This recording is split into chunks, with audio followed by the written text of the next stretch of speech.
Have you ever felt a deep emptiness inside?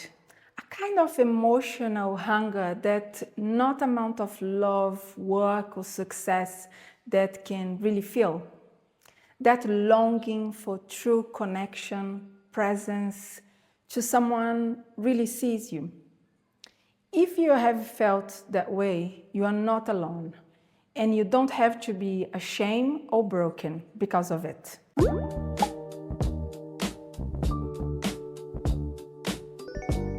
The oral character trait begins to form right after the schizoid, from around the first months of life up to the first year. It's the phase where baby's moving from pure sensory perception to real connection with the world, and everything's explored through the mouth. It's also a phase of total dependency. The baby needs to understand what it wants when it's hungry and tired and uncomfortable, or simply in need of affection. Now imagine a baby crying because of a small discomfort, maybe a tag scratching his back or being too warm. But instead of that need being met, it receives a bottle or pacifier. The discomfort continues, the baby was overattended, but the real need was neglected. Here we find the aura of excess, needs being met through overcare, but not in the right way. On the other hand, if the baby cries, it left wanting and only seen or attended when the reason is hunger, every other emotional need goes unanswered and neglected. This forms the aura of lack. Both experiences leave a deep imprint.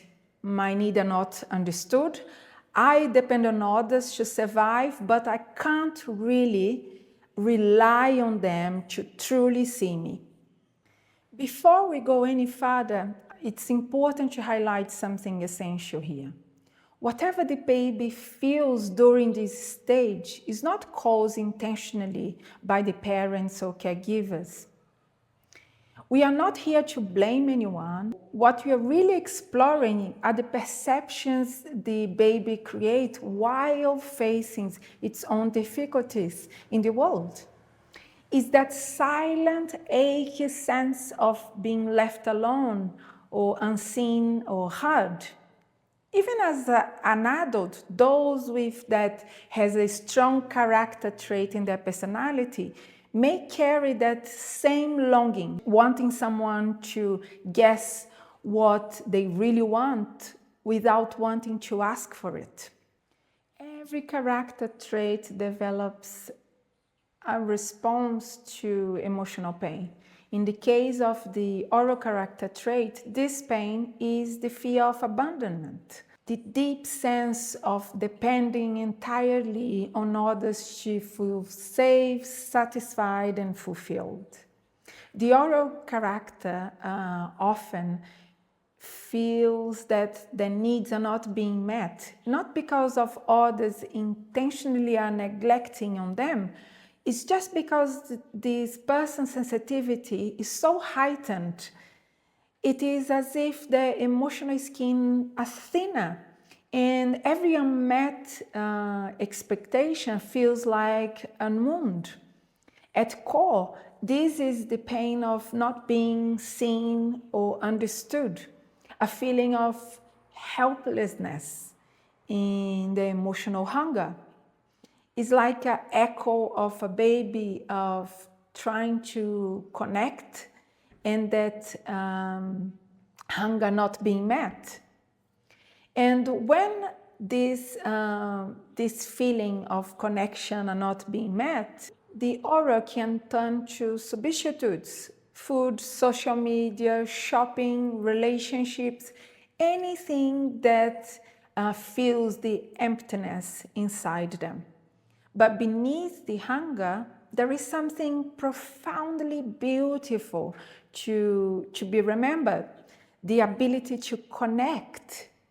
The person that has this character trait as predominant through emotion, they communicate with their eyes, with their voice, with the presence. They sense the energy in the room and they can tell when something is off.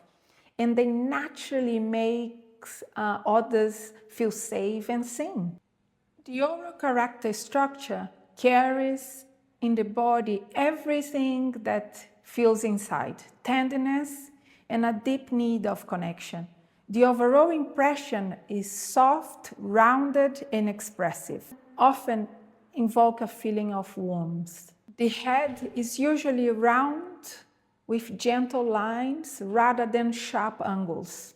The cheeks are soft and full, sometimes give an energy of big baby look that wakes affection in others. The cheeks and chin are round and not really prominent.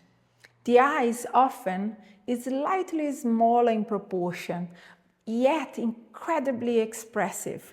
Eyes that seems to look right through you.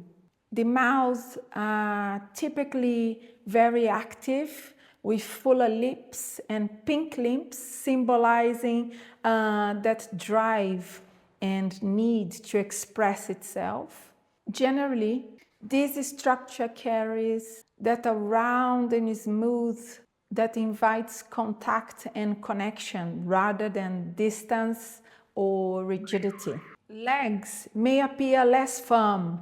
The knees often is slightly turned inwards.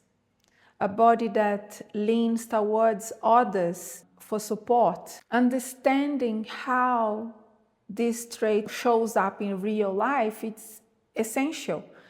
Dealing with a crying baby, it's one thing, but what happens when that big baby grows up? Adults with a strong oral trait often express their emotions openly, sometimes through tears, sometimes through intensity, and that's okay. Crying isn't weakness. It's how the system self-regulates. For the oral, crying is a form of emotional release. It's necessary.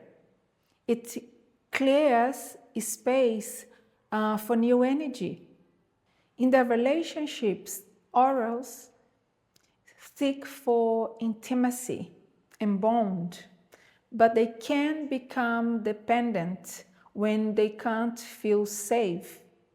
When not seen or heard, they can withdraw, become superficial or overly accommodating, losing themselves to please others.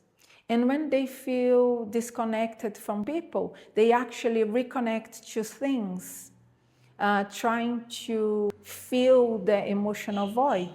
What really nourished the oral is connection.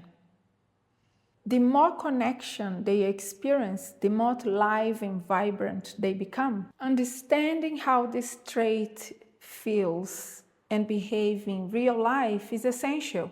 When the oral learns to receive from himself, it becomes a source of emotional power from the world. Because only those that has met their own needs that can truly offer loves freely. If while watching this you saw yourself in the way you love, you connect, or feel empty, take a breath. You're not broken. You are beautifully human.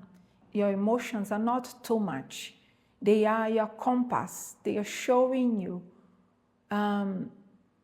all the emotions that need to be embraced and expressed. Take care of yourself. Find a space where people can appreciate your value. Don't abandon yourself in search of connection. If this message spoke to your heart, send to someone who might need this. And if you want to go deeper into your own character structure, I would love to have you join our WhatsApp group. The link will be in the description of the video below. And don't forget to subscribe and be connected with us. There's so much more to discover of the architecture of your being.